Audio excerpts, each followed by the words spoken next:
was sitting in 1A, 1 Alpha on a 772. They closed us all up at one point, and then ultimately we couldn't push back because they were plowing. And it was snowing, but not a ton of snow. So we waited some more, and they started talking about how crew timeout was a real possibility.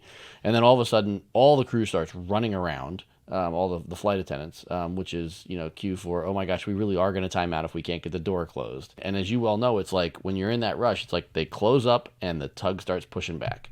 And out of the angle of my seat at a 1A, I can see the wing walker with the lighted batons, and he's standing there, and then he kind of like steps like 5 or 10 feet closer to the plane, and then he backs off again, and then he goes closer to the gate, and then he swaps the batons with another person. They're all just like sort of sauntering around. And I'm like, this, like, something does not make sense.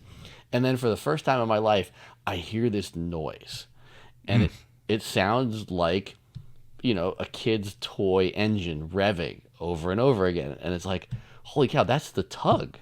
And there's obviously not enough traction. Spinning wheels.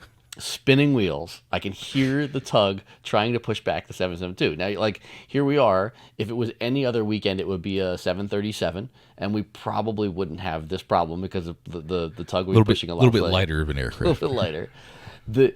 I kid you not. I know you've been in this situation before where you're stuck in the snow and you start going forward and reverse with the car to get enough momentum, and the 772 starts nudging back and forth. And I'm looking at the jet bridge and we're going back and forth. There's other wing walkers down there throwing bags of kitty litter underneath the tires. Come on, man, let's go.